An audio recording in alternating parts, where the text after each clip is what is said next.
India is currently the second most populous country in the world, with over 1.2 billion people, but is projected to surpass China by 2025.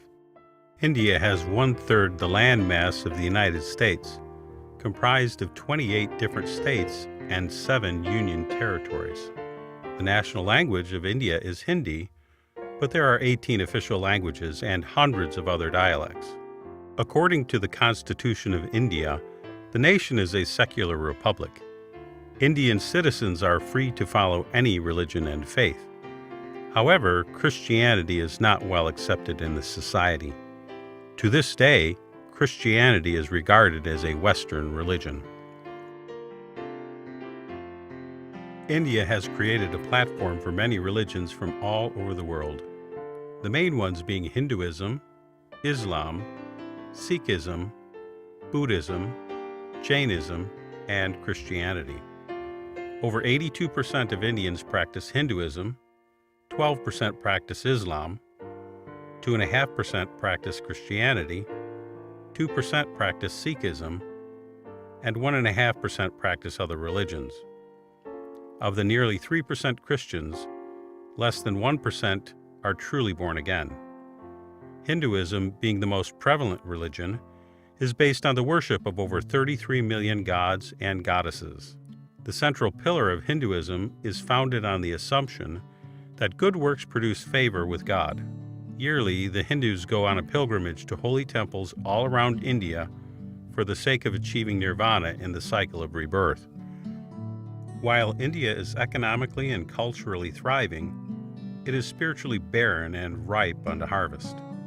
This spiritual deadness includes a closed mind to foreign missions, especially Christian missions. As Paul says in 2 Corinthians 4:4, "The God of this world hath blinded the minds of them which believe not, lest the light of the glorious gospel of Christ, who is the image of God, should shine unto them." Hence, the burden to evangelize with this light of the glorious gospel of Christ falls on the shoulders of the national Christians. Friends I had before, I have them no more. Friends I had before, I have them no more. There's a great change since I've been born.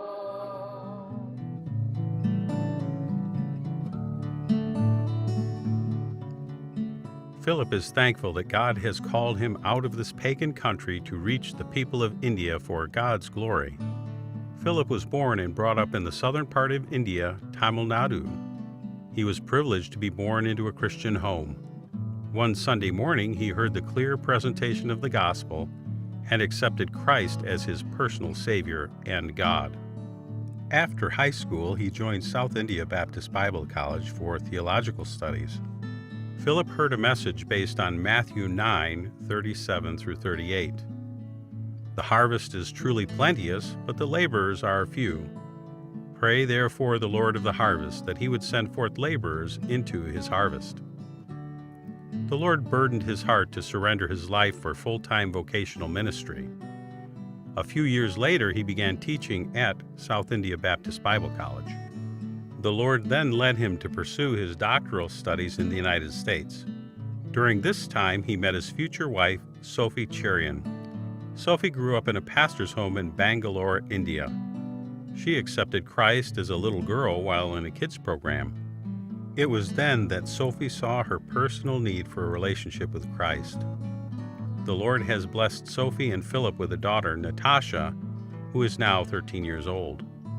Currently, Philip and Sophie serve the Lord under the leadership of Dr. David Schoaf and are members at Independent Baptist Church in Bolingbrook, Illinois. Hello, my name is David Schoaf, and I'm the pastor of Independent Baptist Church, Bolingbrook, Illinois. I am so privileged to be the Ninan's pastor. I've known them for years, even before they were married. And the Lord has given them and us a burden to reach India with the gospel. The Ninan's mission purpose in India is fourfold. Number one is to reach the lost with the gospel, and that they do. They do it here, they do it there. The second is to train vetted nationals for Christian ministry, and that Phil does. He has been teaching at Heritage Baptist Bible School in Trichy for years, training nationals.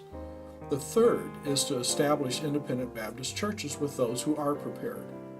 And the fourth is to support them, both by mentoring and by finances. That's where we have the biggest need. Trichy, where this school and some of the churches are located, has a large population, probably over 1 million people. It's the fourth largest city in that state. And there are some charismatic churches there, but there are no independent Baptist churches except for the one that Phil has started, the Grace Baptist Church. And I'm just asking you, would you please consider partnering with the Ninans, both prayer and financial support, as they fulfill the Great Commission in the least funded, the least evangelized part of the world?